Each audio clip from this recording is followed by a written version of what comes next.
இந்த 15 வருடங்கள் கண்டினியூஸாக சர்க்கரைக்கு மாத்திரை சாப்பிட்டு கிட்னி பாதிப்பாகிறதுக்கு வாய்ப்பு இருக்கா டாக்டர்? ஒரு வழி மாத்திரையை போய் 1 வருஷம் சாப்பிடு அப்படின்னா, இப்போ ஒரு பேஷண்ட் சுகரு அவங்களுக்கு கிட்னி ஃபெயிலியர் ஆயிடுச்சு அப்படின்னா,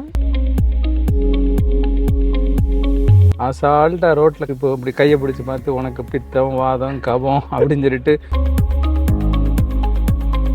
15 வருடங்கள் 20 வருடங்கள் நீங்களே சொல்கிறீங்க உங்கள்கிட்ட பேஷண்ட்ஸ் இருக்காங்க.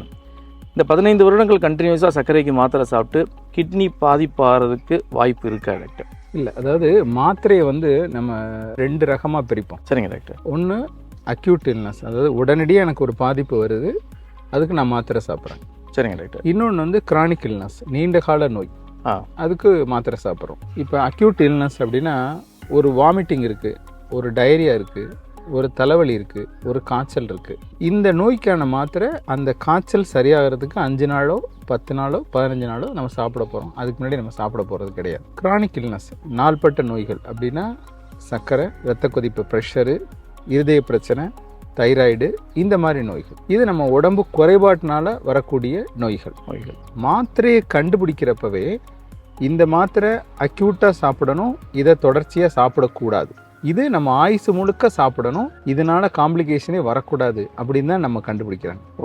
இதை எல்லாமே எம்பிபிஎஸ் படித்த எல்லா டாக்டருக்குமே ஃபார்மகாலஜின்னு ஒரு 1 இயர் சப்ஜெக்டே இருக்குது, அதில் சொல்லி தந்துருவாங்க. ஒரு குறைந்த காலம் ஒரு வழி மாத்திரையை போய் 1 வருஷம் சாப்பிடு அப்படின்னா அங்கே கிட்னி ஃபெயிலியர் வரும். அதே நேரத்தில் நீண்ட கால மாத்திரை சாப்பிடாம விட்டாலும் கிட்னி ஃபெயிலியர் வரும். அதனால இதை தூக்கி இதில் சாப்பிட்றதும் இதை தூக்கி அதில் சாப்பிட்றதும் தப்பு. எந்த சர்க்கரை மாத்திரையும் தைராய்டு மாத்திரையும் நம்ம உடம்பு குறைபாடை சரி பண்ணதான், அது டேமேஜ் பண்ண கிடையாது.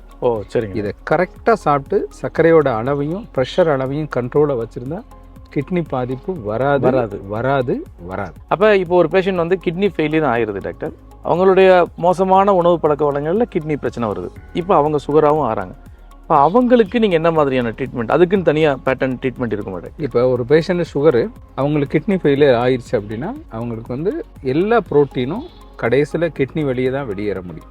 ஆமாம் டாக்டர். அதனால புரோட்டீன் டயட்டு குறைவா, அதே நேரத்தில் கார்போஹைட்ரேட் கொஞ்சம் கூட. அதாவது சர்க்கரைக்கு கொடுக்குற எல்லா மாத்திரைகளும் டைஜஸ்ட் ஆகி வேலையெல்லாம் முடிச்சு ஒன்று மோஷன் வழியாக போகணும் அல்லது கிட்னி வழியாக போகணும். அப்போ கிட்னி வழியாக போகாமல் என்னென்ன மாத்திரைகள் இருக்கோ அந்த மாத்திரையை நம்ம செலெக்ஷன் பண்ணுவோம். அதாவது ஒரு டாக்டர் உருவாகணும் அப்படின்னா +2 முடிச்சுட்டு உங்களுக்கு வைத்தியம் பார்க்கறதுக்கு நாங்கள் 15 வருஷம் படிச்சிருக்கோம். அந்த அனுபவங்களின் தொகுப்பாக தான் உங்களை நாங்கள் வைத்தியம் பார்க்குறோம். அசால்ட்டாக ரோட்டில் இப்போ இப்படி கையை பிடிச்சி பார்த்து உனக்கு பித்தம் வாதம் கபம் அப்படின்னு சொல்லிட்டு ஒரு கசாயம் கொடுத்து வைத்தியம் பார்க்கறது இல்லை. உங்களுக்கு அனுபவம் சொல்லும், இந்த டாக்டர் நல்லா இருக்கிறாங்க, நல்லா பார்க்குறாங்கன்ற அனுபவம் சொல்லும். அதை நீங்களே டிசைட் பண்ணுங்க. சுகர் பேஷண்ட்டு இருக்கிறவங்க என்ன பண்ணுறாங்கன்னா செக் பண்ணுவாங்க, 120 130 தான் இருக்கும். 130 தான் இருக்குது, ஆனால் டாக்டர் எனக்கு 3 மாத்திரை கொடுத்துருக்காரு, 4 மாத்திரை கொடுத்துருக்காரு, அதனால எனக்கு கிட்னி கெட்டு போயிருமா? ஏன்னா ஒருவேளை அந்த மாத்திரை போட்டதுனால தான் அவருக்கு 120 130 வந்திருக்குமா இருக்கும். இப்போ இவ்வளோ மாத்திரை சாப்பிட்றதுனால கிட்னி கெட்டு போயிடும் அப்படின்னு சொல்லிட்டு நிறைய பேஷண்ட்ஸ் மாத்திரை எடுத்துக்கிறது கிடையாது டாக்டர். அந்த மாதிரி பேஷண்ட்ஸுக்கு நீங்கள் ஏதாவது? நம்ம டெய்லி ஹாஸ்பிட்டலில் சந்திக்கக்கூடிய மிகப்பெரிய பிரச்சனைகளில் இதுவும் ஒன்று. இப்போ என்கிட்ட ஒரு நாளைக்கு நான் 50 கேஸ் சுகர் பேஷண்ட் பார்க்குறேன்னா 50 பேஷண்ட்டும் 50 ரகமாக இருப்பாங்க. ஒரே ஒரு மாத்திரையில் சர்க்கரை குறையிறவங்களும் உண்டு, 8 மாத்திரை போட்டு சர்க்கரை குறையாதவங்களும் உண்டு, 8 மாத்திரை போட்டுட்டு சர்க்கரை குறையாமல் இன்சுலின் போட்டு சர்க்கரை குறையாதவங்களும் உண்டு. அப்போ இது ஒரு 50 பேஷண்ட் பார்த்தா 50 பேஷண்ட்டும் 50 ரகமாக வேறு வகையில் இருப்பாங்க. ஆமாம். அவங்களுக்கு கொடுக்குற மாத்திரை எனக்கு ஃபிட் ஆகுமா? ஆகாது. இவங்களுக்கு கொடுக்குறது மாத்திரை எனக்கு ஃபிட் ஆகுமா? ஆகாது. நிறைய சுகர் பேஷண்ட்டுக்கு வர்றன்னைக்கு வரைக்கும் மாத்திரை போட்டுட்டு வாங்க அப்படின்னு நம்ம சொல்லுவோம். உடனே இவங்க என்ன செய்வாங்க, வர்றன்னைக்கு மாத்திரை இருக்காது அப்படின்னா பக்கத்து வீட்டில் 2 மாத்திரையை கடை வாங்கி போட்டுட்டு வருவாங்க. இதெல்லாம் நடக்கும். மாத்திரை எப்படி தீர்மானிக்கிறது அப்படின்னா, ஒரு மாத்திரை சுகருக்கு போட்டு தொடர்ச்சியாக கண்ட்ரோல் இல்லைன்னா 2வது மாத்திரைக்கு போகும். தொடர்ச்சியாக கண்ட்ரோல் வரல அடுத்து 3வது மாத்திரைக்கு போகும். அதுலேயும் தொடர்ச்சியாக கண்ட்ரோல் வரல 4வது மாத்திரைக்கு போகும். இந்த மாத்திரை தேவையை தீர்மானிக்கிறது அவங்க உடம்புல இருக்கிற கணையம், அந்த இன்சுலின் உற்பத்தி ஆகிற செல்கள் எவ்வளவு மிச்சம் இருக்கு அப்படிங்கிறதையும் அவங்களுடைய வாழ்க்கை முறை, உணவு முறை, நடக்கிறது, இதை வச்சு தான் மாத்திரையை கூட்டணுமா குறைக்கணுமாங்கிறத டிசைட் பண்ண முடியும். மாத்திரை கூட கொடுக்கணும் அப்படின்றது டாக்டருடைய ஆசை கிடையாது. எங்களுடைய ஆசை சர்க்கரை கண்ட்ரோலாக வச்சுக்கணும். சரிங்க டாக்டர். இப்போ வந்து சில பேஷண்ட்ஸ் வந்து ரெகுலராக கண்ட்ரோல் ஆகுது, நீங்கள் சொல்கிற முறையெல்லாம் அப்படியே கேட்டே வராங்க. ஒரு 10 நாள் கழிச்சு வர சொல்கிறீங்க, அதுக்கப்புறம் நீங்கள் 1 மாதம் கழிச்சு வர சொல்லுவீங்க, அப்புறம் சில பேர்த்து 3 மாதம் கழிச்சு வர சொல்லுவீங்க. இந்த 3 மாதம் கழிச்சு வரும்போது பேஷண்ட்ஸ் வந்து உங்களை ஏமாத்துறாங்கன்னு வச்சுக்கோங்க டாக்டர். அதாவது கடைசி 1 வாரம் மட்டும் பாவக்காய் வச்சு சாப்பிட்றது, அப்போ மட்டும் காஃபிக்கு ஜீனி போடாமல் குடிக்கிறது. ஏன்னா 10ஆம் தேதி எனக்கு டாக்டர் விசிட் வருது, டாக்டர் என்னை திட்டுவார், சுகரை காமிச்சு கொடுத்துரும், பிளட்டில் போய் எடுத்தால் செக் பண்ணிடும் அப்படின்னு சில பேஷண்ட் உங்களை ஏமாற்றுவாங்க. அவங்களுக்கு நீங்கள் கண்டுபிடிக்கிறதுக்கு மெத்தட் வச்சுருக்கீங்க, அது என்ன மெத்தட்? இல்லை, யூஸ்வலாக இது வந்து நம்மளை நாம ஏமாற்றிக்கிறது. அது நிறைய பேஷண்ட், என்னுடைய ஸ்டாஃப் ஒருத்தங்க இருக்காங்க, அவங்க அப்பாலாம் அதே மாதிரி தான். அவங்க அழகாக சொல்லுவாங்க, வர்றதுக்கு 1 வாரத்துக்கு முன்னாடி வாக்கிங் போவார், பாவக்காய் சாப்பிடுவார், வேப்பிலை சாப்பிடுவார், மாத்திரையெல்லாம் கரெக்டாக சாப்பிடுவார், இன்சுலின் போட்டுக்கிட்டு கரெக்டாக இது பண்ணிட்டு வருவார். என்கிட்ட பார்த்தோன்னே சுகர் வந்து கண்ட்ரோலாக இருக்கும். வெளியில் போகும்போதே பக்கத்தில் பேக்கரி எல்லாம் வாங்கிட்டு போயிடுவார், போகும்போதே வாங்கிட்டு போயிடுவார். அது எப்படி டாக்டர் கண்டுபிடிக்கிறீங்க?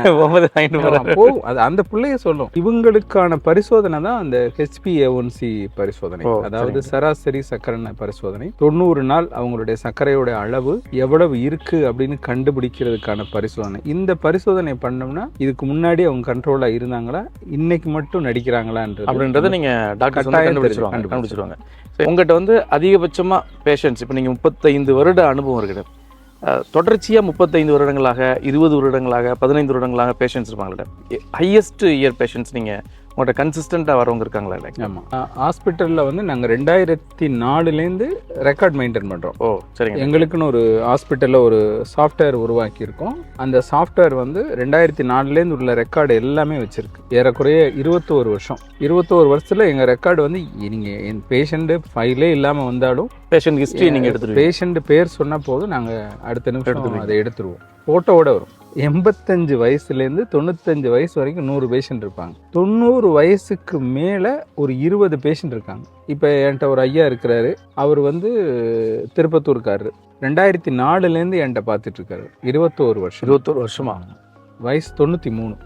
அப்பா, இந்த மாதிரி அதாவது பேஷண்ட் என்கிட்ட பார்க்குறவங்க 15 வருஷம், 20 வருஷம், 25. அவங்க என்ன பார்க்குறேன்னா டெய்லியெல்லாம் ஹாஸ்பிட்டலுக்கெல்லாம் வர்றதில்ல, 3 மாதத்துக்கு ஒரு தடவை, 3 மாதத்துக்கு ஒருக்கா வர போகிறாங்க. எதுவும் பிரச்சனை இருந்தால் வந்து பார்க்க போகிறாங்க. இடையில வருஷத்துக்கு ஒரு 4-5 விசிட் பார்த்து ப்ராப்பராக மாத்திரை சாப்பிட்டு, பெரும்பாலும் இந்த நியூ ஜென்ரேஷன், யங்கர் ஜென்ரேஷன் இருக்குல்ல, அவங்க தான் டாக்டரை பெருசாக நம்புறதில்ல, மாத்திரை சாப்பிட்றதுல தகராறுலாம் இருக்கும். இந்த ஓல்டர் ஜென்ரேஷன் வந்து இன்னும் அந்த வெள்ளப்படம் பார்த்த காலத்துல டாக்டர்னா தெய்வம் இருப்பாங்களா, அந்த ரேஞ்சில் தான் அவங்க இருப்பாங்க. அதனால அவங்க மாத்திரை ப்ராப்பராக சாப்பிட்றாங்க.